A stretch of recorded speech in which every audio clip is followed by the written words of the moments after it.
Capítulo 8. Proposta cósmica. Os homens modernos da ciência, quando não são hostis ou indiferentes à religião, se agarram a uma crença que pode sobreviver por dentre as ruínas dos dogmas, assim chamada de proposta cósmica. Os teólogos liberais, igualmente, a consideram o artigo central de sua crença. A doutrina possui várias formas, contudo, todas têm em comum a concepção de evolução direcionada a algo eticamente válido que, de alguma forma, motiva este longo processo. Sr. J. Arthur Thomson, como vimos, considerou a ciência incompleta, pois não pode responder à pergunta por quê. Segundo ele, a religião poderia respondê-la. Por que as estrelas foram formadas? Por que o Sol deu origem aos planetas? Por que a Terra se resfriou e por fim deu origem à vida? Porque resultaria em algo admirável ao final, algo que ainda não sei ao certo, mas acredito que seja a visão dos teólogos, científicos e cientistas abertos à religião. A doutrina possui três formas: teística, panteística e aquela que pode ser chamada de emergente. A primeira, a mais simples e mais ortodoxa, defende que Deus criou o mundo e decretou as leis da natureza porque ele previu que, com o tempo, algo de bom resultaria da evolução. Nesta visão, o propósito existe de modo consciente na mente do Criador, que permanece externo à sua criação. Na forma panteística, Deus não está fora do universo, mas simplesmente é o universo, considerado como um todo. Portanto, não pode ter havido um ato de criação, mas sim um tipo de força criativa no universo, que permite que ele se desenvolva de acordo com um planejamento. E pode-se dizer que esse planejamento sempre esteve na mente dessa força criativa ao longo de todo o processo. Na forma emergente, a proposta é irracional. Em um estágio inicial, nada no universo prevê um estágio posterior, mas um tipo de impulsão ilógica conduz às mudanças que originam formas mais desenvolvidas, de modo que, num sentido um tanto obscuro, o fim está implícito no começo. Todas estas três formas estão representadas no volume da BBC mencionado anteriormente. O bispo de Bergman defende a forma teística, o professor J. S. Haldane a forma panteística e o professor Alexander a forma emergente. Embora Bergson e o professor Lloyd Morgan sejam talvez os mais típicos representantes desta última.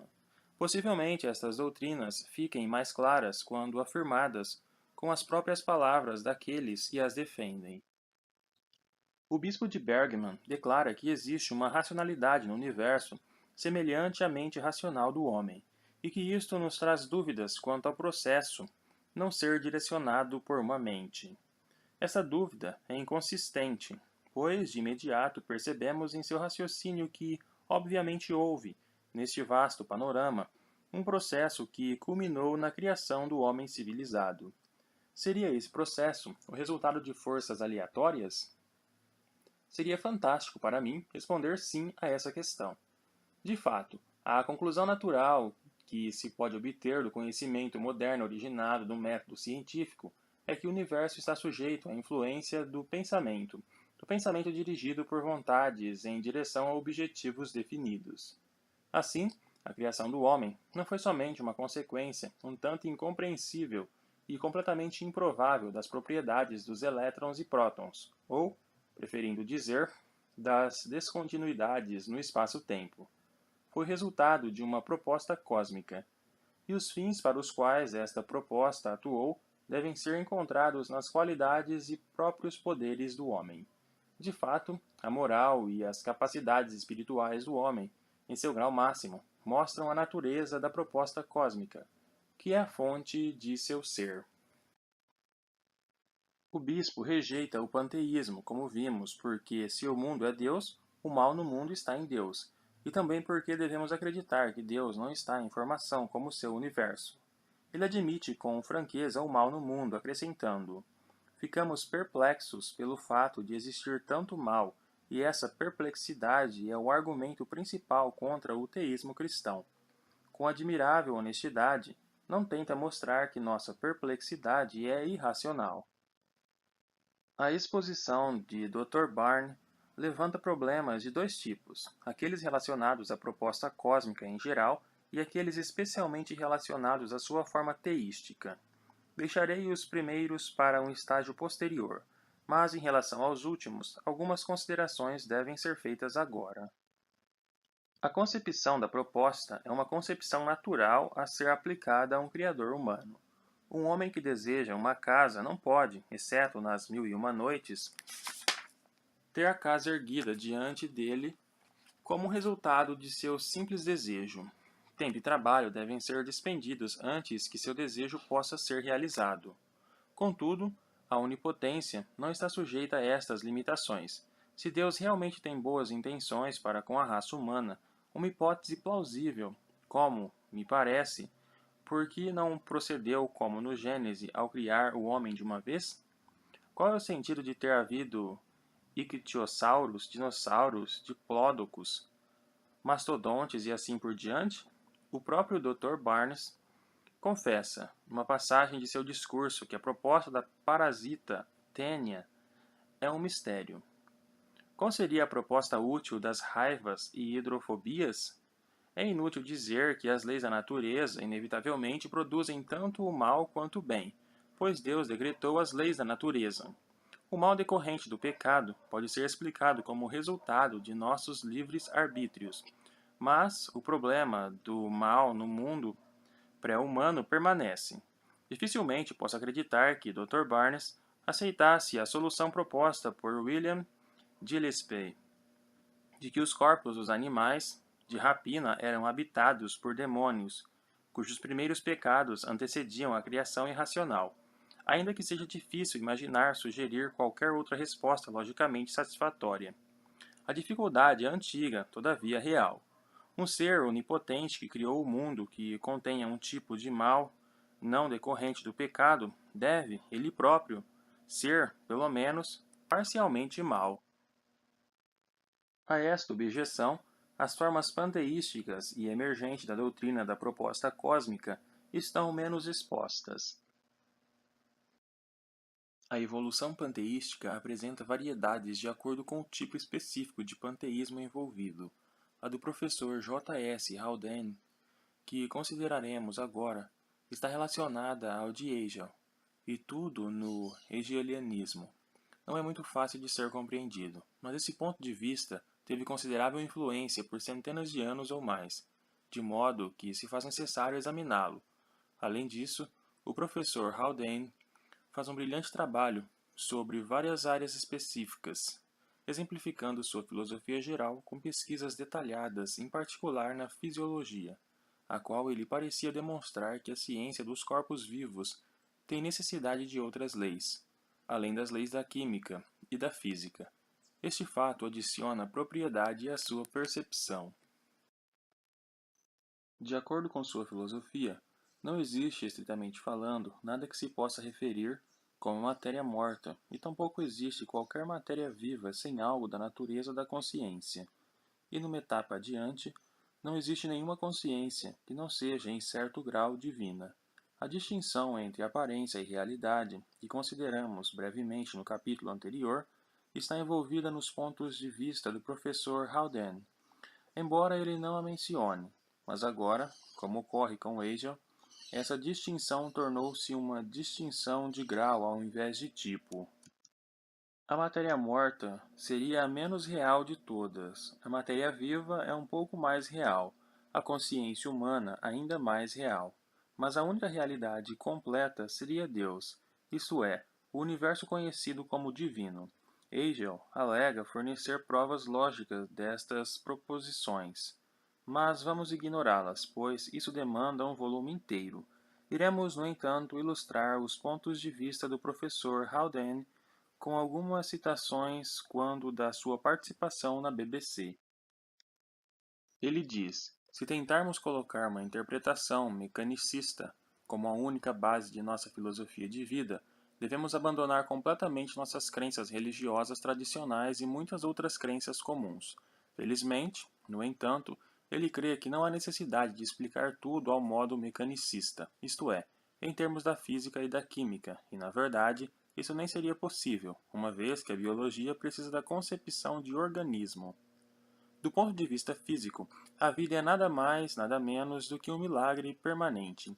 A transmissão hereditária, por si, só implica na característica distintiva da vida como uma unidade coordenada, que sempre tende a se manter e a se reproduzir.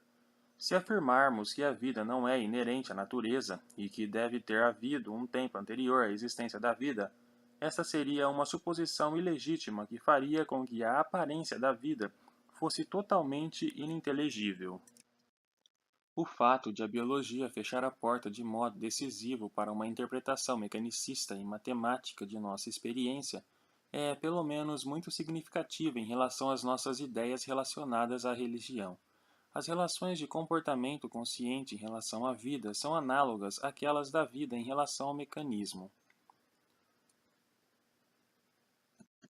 Para a interpretação psicológica, o presente não é um mero momento efêmero.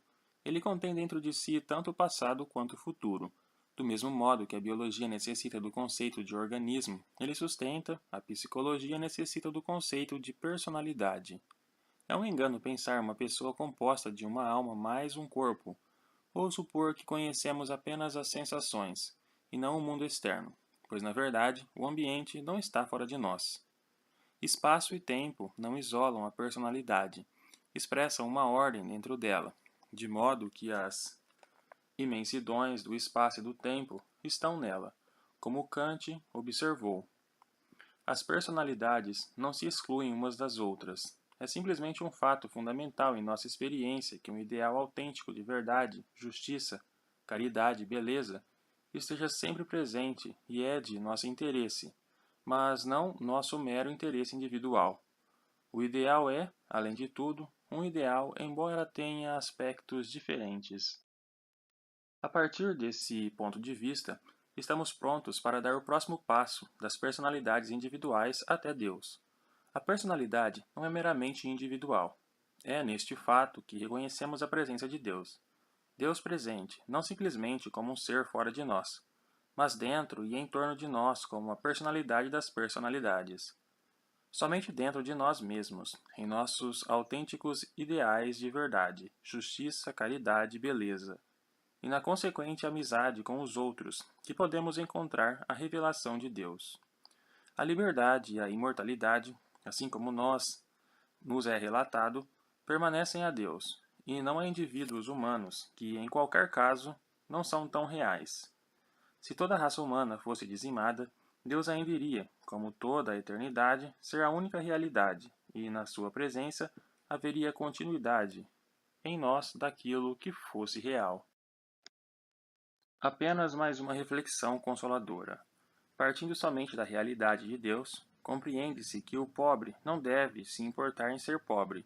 É tolice se ater às sombras irreais dos momentos passageiros, assim como a inútil luxúria. O verdadeiro padrão do pobre poderia satisfazê-lo mais do que o do rico. Para aqueles que estão famintos, conclui-se, será reconfortante lembrar que a única realidade definitiva é a realidade espiritual ou pessoal que denotamos pela existência de Deus. Muitas questões surgem desta teoria. Comecemos com a mais definida. Em que sentido, se é que existe algum, a biologia não estaria subjugada à física e à química ou à psicologia à biologia?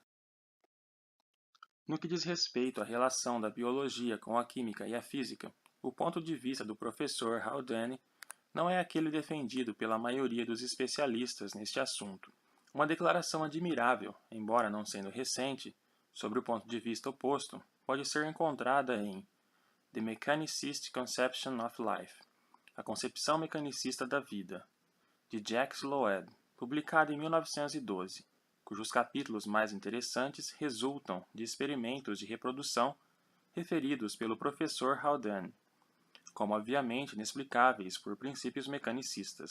O ponto de vista mecanicista é suficientemente aceito como aquele publicado na última edição da Enciclopédia Britânica, onde E. S. Goodricke, sob o título Evolução, ressalta. Portanto, um organismo vivo, do ponto de vista do observador científico, é um mecanismo físico-químico complexo, autorreparador e autorregulador. Aquilo que chamamos de vida, a partir desse ponto de vista, é a soma de todos os processos físico-químicos, que formam uma série interdependente contínua, sem interrupção e sem interferência de qualquer força externa misteriosa. Não há em todo esse artigo qualquer evidência sobre a existência na matéria de processos não sujeitos à física e à química. O autor ressalta que não há nenhuma diferença explícita entre matéria viva e morta. Nenhuma diferença rígida pode ser traçada entre os viventes e os não viventes. Não há nenhuma substância química viva excepcional, nenhum elemento vital especial que difere da matéria morta, e nenhuma força vital especial que possa ser encontrada em operação. Cada etapa do processo é determinada por aquilo que a precede e determina aquilo que se segue. Com relação à origem da vida, presume-se que há muito tempo, quando as condições se tornaram favoráveis, compostos relativamente importantes de vários tipos foram formados. Muitos deles seriam bastante instáveis, quebrando-se assim que foram formados. Outros talvez fossem estáveis e simplesmente resistiram. Todavia, outros ainda podiam ter a tendência em se reformular, assimilar, assim que se quebrassem. Uma vez que esse processo fosse iniciado, um composto ou amálgama em crescimento inevitavelmente tenderia a se perpetuar, combinando-se ou alimentando-se de outros compostos menos complexos. Este ponto de vista, ao contrário daquele do professor Haldane, pode ser considerado como o predominante entre biólogos nos dias atuais. Há uma concordância que não existe diferença rígida entre a matéria viva e a matéria morta, mas enquanto o professor Haldane acredita que aquilo que chamamos de matéria morta esteja realmente viva, a maioria dos biólogos acredita que a matéria viva seja, na verdade, um mecanismo físico-químico. A questão da relação entre fisiologia e psicologia é ainda mais difícil. Há duas questões distintas. Nosso comportamento corporal pode ser considerado como decorrente somente de causas psicológicas? E qual seria a relação dos fenômenos mentais com as ações concorrentes do corpo? Apenas o comportamento corporal pode ser observado publicamente. Nossos pensamentos podem ser inferidos por outras pessoas, mas podem ser percebidos somente por nós. Isso, pelo menos, é o que o bom senso diria. Dentro do rigor teórico, não podemos observar as ações dos corpos, mas apenas certos efeitos que exercem sobre nós. O que os outros observam no mesmo momento pode ser similar, mas será sempre diferente, em menor ou maior grau, daquilo que observamos. Por essa e outras razões, a lacuna entre a física e a psicologia não é tão ampla como se pensa. A física pode prever o que veremos em certas circunstâncias, e nesse sentido, ela é um ramo da psicologia, já que nossa visão é um evento mental. Este ponto de vista surgiu com a física moderna através do desejo de se fazer somente asserções empiricamente verificáveis, aliado ao fato de que uma verificação é sempre uma observação efetuada por um ser humano e, portanto, uma ocorrência, assim como a psicologia considera. Mas tudo isso pertence à filosofia das duas ciências, ao invés de pertencer às suas práticas. Suas técnicas permanecem distintas, apesar de reaproximação entre seus objetos de estudo.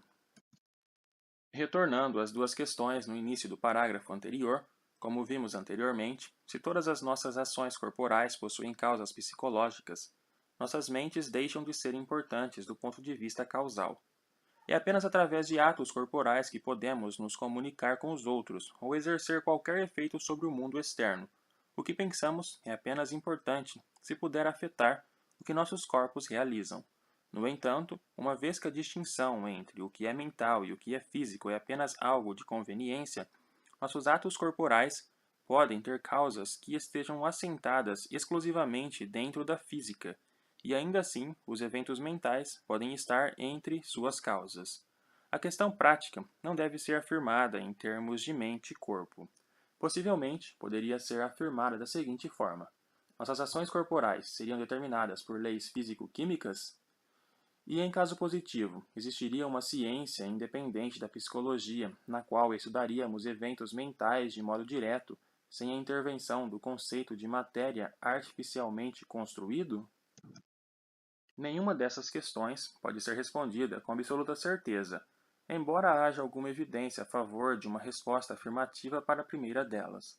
A evidência não é exata. Não podemos calcular os movimentos de um homem como podemos fazer com os de Júpiter. Todavia, nenhuma diferença rígida pode ser traçada entre os corpos humanos e as formas mais inferiores de vida. Em lugar nenhum, há uma lacuna que nos levaria à tentação em dizer: neste ponto, a física e a química não são mais suficientes. E como vimos, também não existe nenhuma diferença pontual entre a matéria viva e a morta.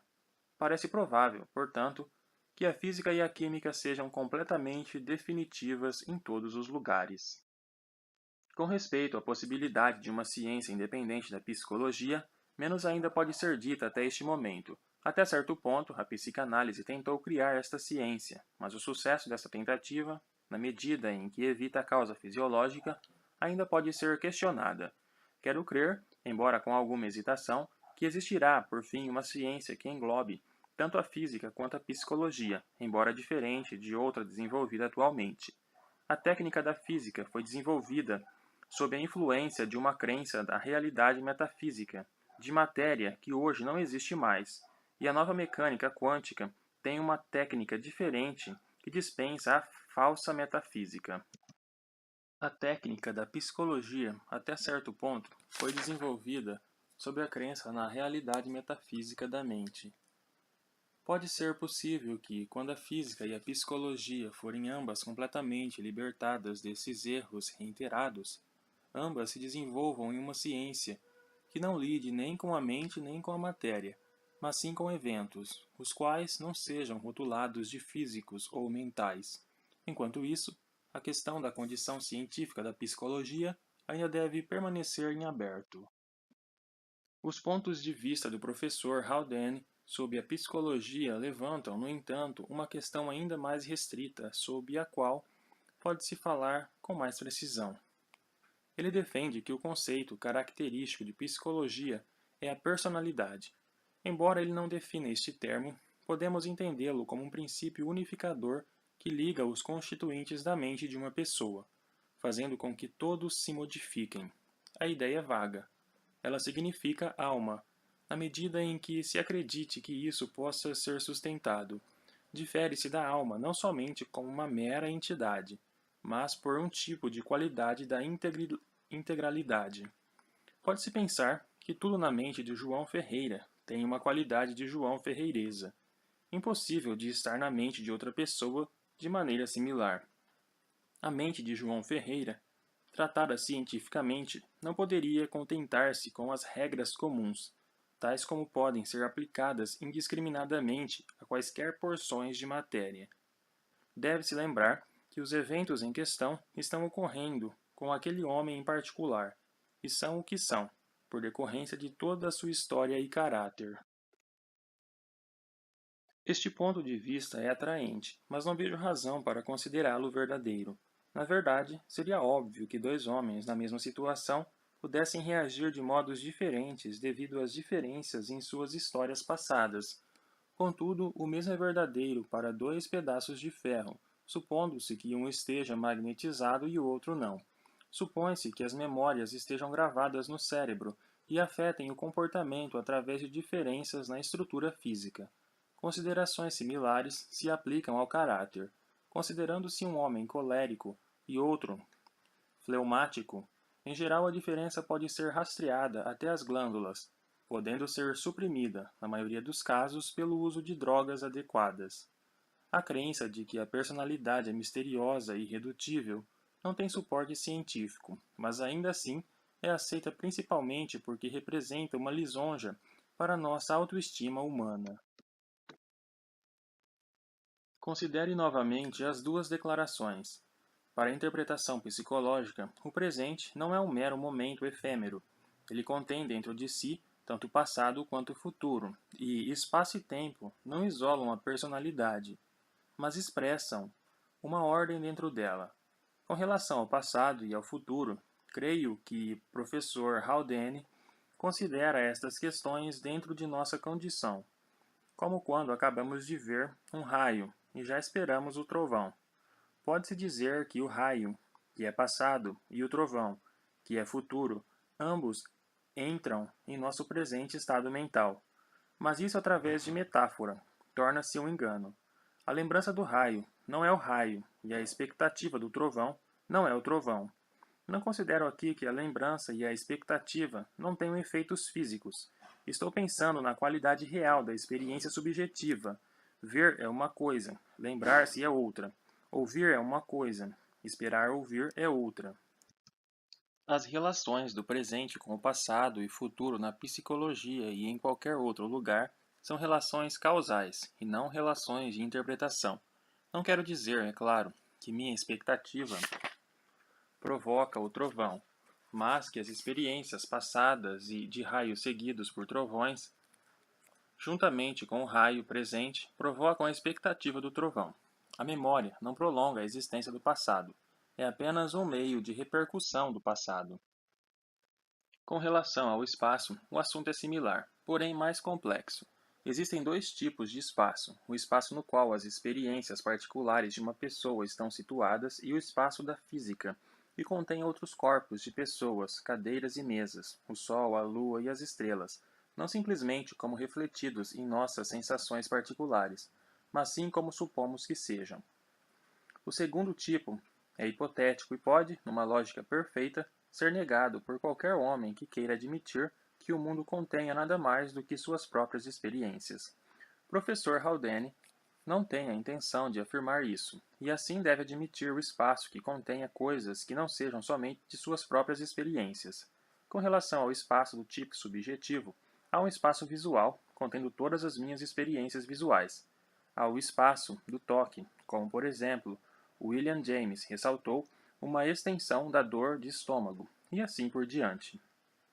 Quando sou considerado uma coisa entre uma grande quantidade de outras coisas do mundo, cada forma de espaço subjetivo é um espaço dentro de mim. O céu estrelado que vejo não é o da astronomia, mas um efeito das estrelas sobre mim. O que vejo está em mim, e não fora de mim. As estrelas da astronomia estão em um espaço físico, que é exterior a mim, onde eu posso chegar apenas através de inferência, e não através da análise da minha própria experiência. A afirmação do professor Haldane de que o espaço expressa uma ordem dentro das personalidade é verdadeira, para meu espaço privado, não para o espaço físico.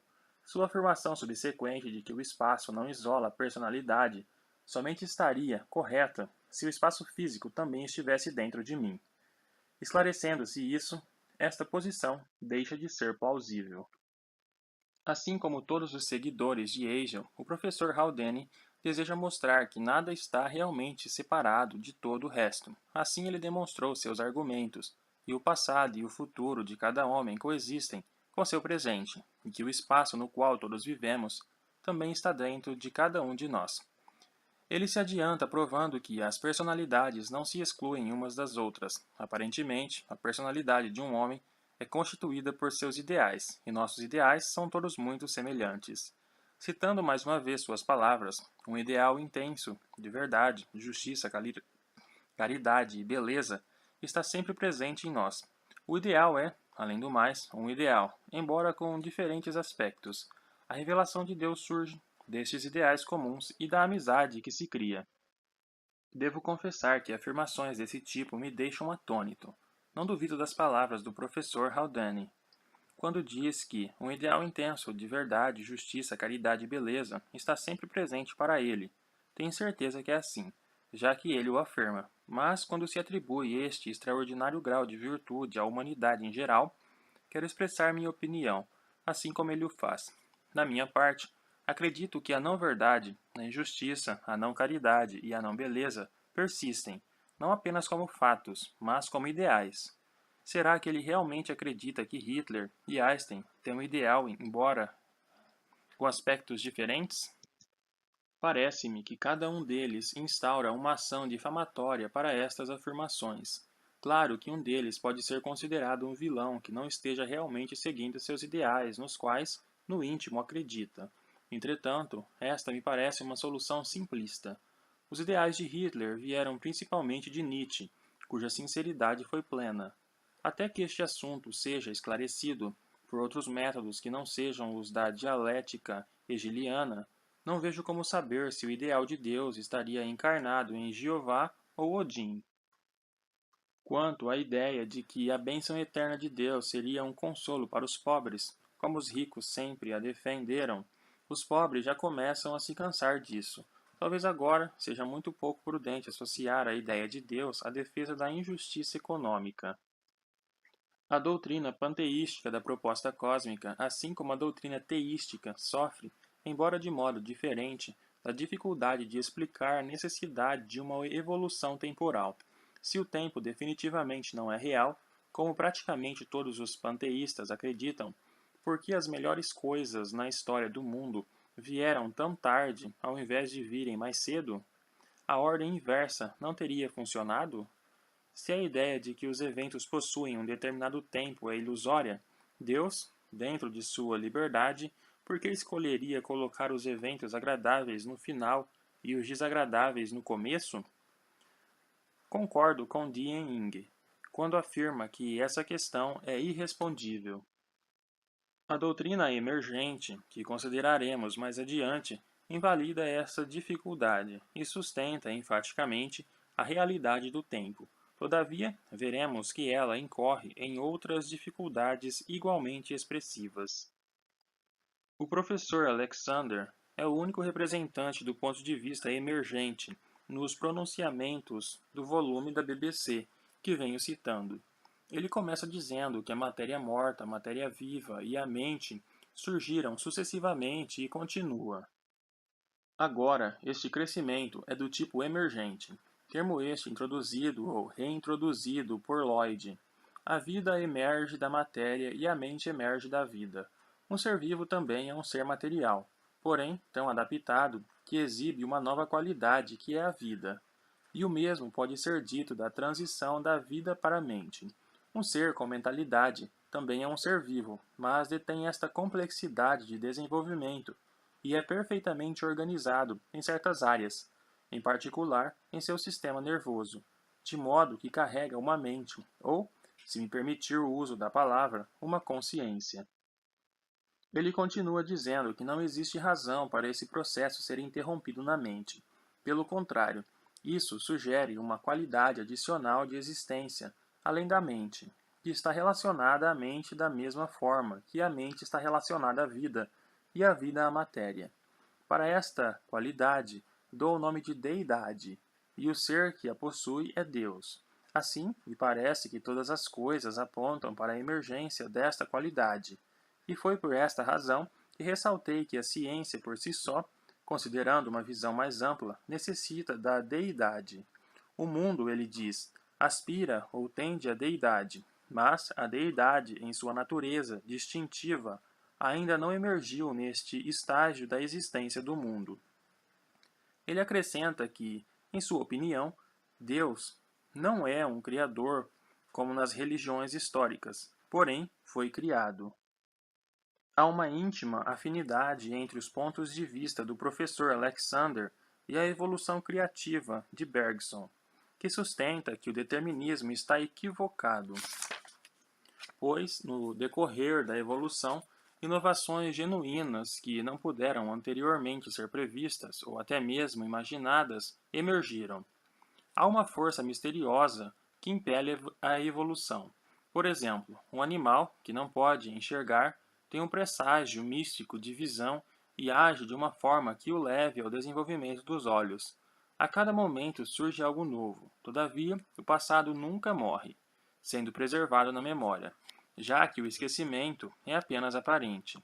Portanto, o mundo está continuamente se tornando mais rico em conteúdo, e com o passar do tempo será um lugar bastante agradável. É essencial evitar o intelecto, que olha para trás e é estático. O que devemos usar é a intuição, que contém dentro de si a urgência para a inovação criativa. Não se deve presumir que são dadas razões para se acreditar em tudo isso. Além de eventuais partes de biologia ruim remanescentes de Lamarck, Bergson deve ser considerado um poeta, já que seus princípios pouco agradam o intelecto. Não insinuo que o professor Alexander aceite a filosofia de Bergson na íntegra. Contudo, há uma similaridade em seus pontos de vista, embora tenham se desenvolvido de forma independente. De qualquer maneira, suas teorias são similares na ênfase do tempo e na crença de que, no decorrer da evolução, há o surgimento de inovações não previsíveis. Há muitas dificuldades que contribuem para que a filosofia da evolução emergente se torne insatisfatória. Possivelmente, para escapar do determinismo, a principal delas, embora considerada impossível, seja a futura existência de Deus, e seus adeptos estão exatamente na posição fechada de Bergson, isto é, daquele que quer enxergar, apesar de não saber o que seja enxergar.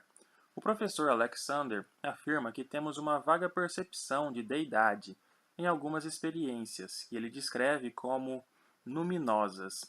O sentimento que caracteriza estas experiências, segundo ele, é o sentido de mistério, de algo que pode nos aterrorizar ou nos sustentar em nossa impotência, mas em qualquer grau é diferente de qualquer outra coisa que conhecemos através de nossos sentidos ou de nossas reflexões. Ele não fornece motivos para agregar importância a esse sentimento, ou para supor que, como sua teoria demanda, o desenvolvimento mental faz com que este sentimento seja um elemento de maior importância na vida. Para os antropologistas, seria exatamente o oposto. O sentimento de mistério, de uma força não humana, benévola ou hostil, desempenha uma função muito maior na vida dos selvagens do que na do homem civilizado. De fato, se a religião fosse identificada conforme este sentimento, cada passo conhecido do desenvolvimento humano envolveria um enfraquecimento da religião. Isso dificilmente se encaixa com o argumento evolutivo concebido de uma deidade emergente. O argumento, em qualquer caso, é extremamente fraco. Houve 3 estágios na evolução: matéria, vida e mente. Não temos nenhuma razão para supor que o mundo acabou evoluindo e que, da mesma forma, provavelmente, uma 4ª fase surgirá numa fase posterior, e uma 5ª e 6ª e assim por diante, como se poderia supor. Mas não. A 4ª fase de evolução ainda está para ser concluída. Assim, a matéria não pôde prever a vida, e a vida não pôde prever a mente. Porém, a mente pode, vagamente, prever o próximo estágio, especialmente as mentes de um papuásio ou de um boximane. Obviamente, tudo não passa de mera adivinhação que poderia se tornar realidade, no entanto, sem base racional. A filosofia de emergência acerta quando afirma que o futuro é imprevisível. No entanto, logo após esta afirmação, passa imediatamente a prever o futuro. As pessoas estão mais inclinadas a desistir da palavra Deus em detrimento à ideia de seu significado até os dias de hoje. Os evolucionistas emergentes, convencidos de que Deus não criou o mundo, afirmam que o mundo criou Deus. Mas, além do nome, este Deus não tem quase nada em comum com o objeto da veneração tradicional. Em relação à proposta cósmica em geral, em qualquer uma de suas formas, há 2 críticas a serem feitas.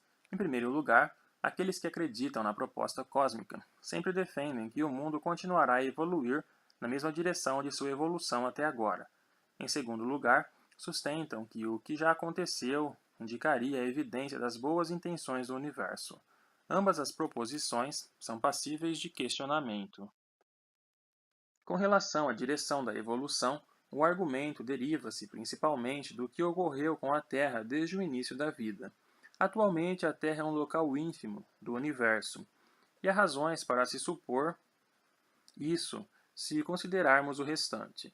James Jeans cogitou bastante duvidoso no momento existir vida em outro lugar. Antes da Revolução Copernicana, era natural a suposição de que as propostas de Deus fossem destinadas especialmente à Terra. Entretanto, hoje isso se tornou uma hipótese implausível. Caso a proposta do cosmo seja a evolução da mente, devemos considerá-la um tanto incompetente por ter produzido tão pouco em tão longo tempo. É possível, naturalmente, que se possam encontrar mentes em outros lugares, mas, quanto a isso, não temos nenhum indício de evidência científica. Pode parecer estranho que a vida surja por acidente. Contudo, em um universo tão grande, acidentes sempre podem acontecer. E mesmo se aceitássemos os pontos de vista bastante curiosos de que a proposta cósmica esteja especialmente voltada ao nosso pequeno planeta Terra, ainda descobriríamos que há razão para duvidar se ela pretende realizar o que os teólogos afirmam. A Terra provavelmente permanecerá habitável por um tempo considerável, a menos que usemos gás venenoso suficiente para destruir todo tipo de vida. Mas não para sempre. Talvez nossa atmosfera gradualmente se evapore para o espaço. Talvez as marés façam com que a Terra fique sempre com a mesma face para o Sol, fazendo com que um hemisfério seja muito quente e o outro muito frio. Talvez, como no conto de J.B.S. Haldane, a Lua caia sobre a Terra. Se nada disso acontecer, em qualquer caso, seremos destruídos quando o Sol explodir e se tornar uma estrela anã fria e branca, o que, como nos relata Jeans, está para acontecer daqui a 1 bilhão de anos, em data ainda incerta. 1 bilhão de anos nos dá algum tempo para nos preparar para o fim, e sendo assim, resta-nos a esperança de que tanto a astronomia quanto a artilharia terão feito um progresso considerável. Os astrônomos poderão ter descoberto outra estrela com planetas habitáveis, e a artilharia poderá nos lançar para essa estrela a uma velocidade que se aproxima da luz. E nesse caso, se os passageiros forem todos jovens, alguns poderão chegar antes que morram de velhice. Embora isto possa ser uma esperança muito tênue, torcemos por ela.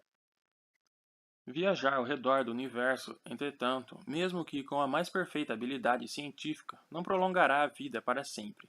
A segunda lei da termodinâmica afirma que, ao todo, a energia flui de formas mais concentradas para as menos concentradas e que, por fim, toda a energia passará para uma forma em que alterações futuras serão impossíveis.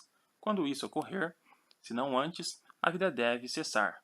Para citar James, uma vez mais, em relação aos universos e aos mortais, a única vida possível é o progresso para a morte. Isso leva a certas reflexões que são muito relevantes para o nosso tema. Os 3 séculos que se passaram desde que Giordano Bruno foi martirizado por acreditar na pluralidade dos mundos, nossa concepção do universo mudou quase que além da descrição. Contudo, não nos levou a um entendimento consideravelmente mais próximo da relação da vida com o universo. Ainda assim, podemos somente conjecturar acerca do significado desta vida que, em todos os aspectos, é tão especial. Seria este o clímax final em direção ao qual toda a criação se move, para a qual bilhões de anos de transformação da matéria em estrelas e nebulosas inabitadas e de desperdício de radiação no espaço deserto foram apenas uma preparação incrível e extravagante? Ou seria ela um mero subproduto acidental e possivelmente de processos naturais de subimportância que possuem outra e muito mais brilhante finalidade à vista? Ou ainda, olhando por uma linha ainda mais modesta de pensamento, devemos considerá-la dentro da condição de uma doença que afeta a matéria em sua idade avançada, quando já perdeu a alta temperatura e a capacidade de gerar radiação de alta frequência, com a qual a matéria mais nova e a vigorosa destruiria a vida de uma vez? Ou, deixando de lado a humildade, devemos nos aventurar a imaginá-la como sendo a única realidade que cria, ao invés de ser criado por massas colossais de estrelas nebulosas e o quase inconcebível panorama do tempo astronômico?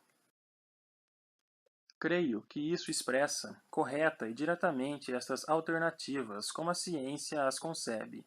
A última possibilidade de que a mente equivale à única realidade e que os espaços e tempos da astronomia são criados por ela, logicamente necessita de mais investigação.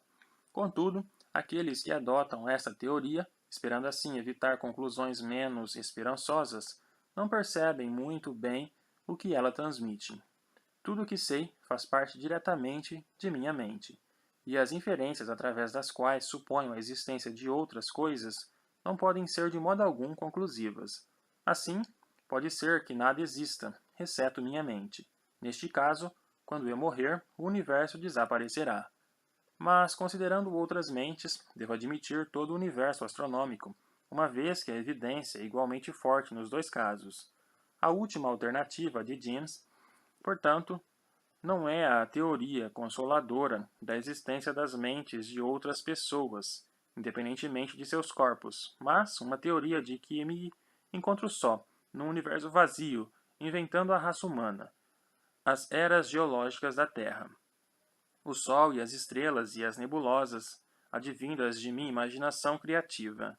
Pelo que sei, não há nenhum argumento lógico válido contra essa teoria, e sim contra qualquer outra forma de doutrina de que a mente seja a única realidade.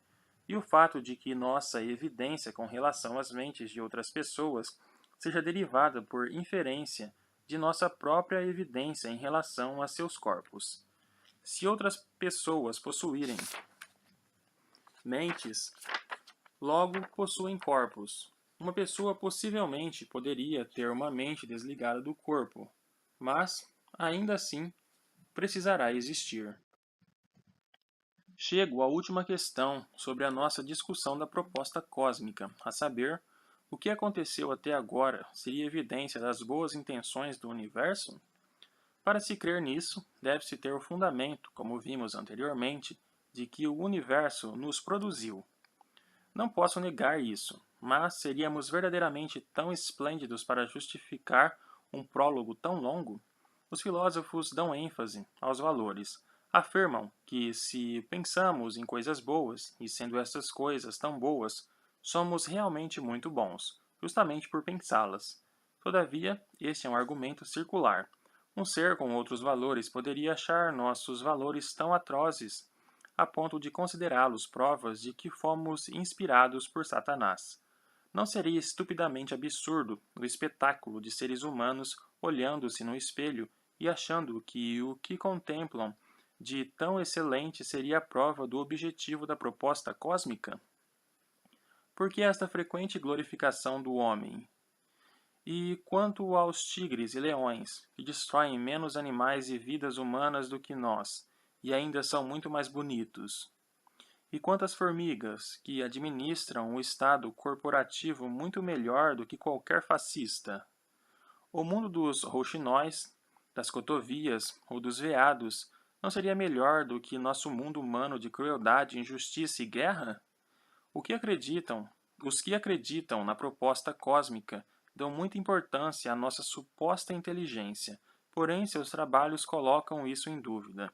Se me fosse concedida a onipotência e milhões de anos para experimentá-la, não me gabaria por ter obtido no homem o resultado final de todos os meus esforços. O homem, um curioso acidente ocorrido num fim de mundo, é inteligível. Sua mistura de virtudes e vícios é aquela que se pode esperar do resultado de uma origem fortuita. Somente uma autocomplacência poderia interpretar sua existência através da criação feita por um ser onipotente. A Revolução Copernicana não terá terminado seu trabalho até que tenha ensinado um pouco de modéstia àqueles que consideram o homem a prova definitiva da proposta cósmica.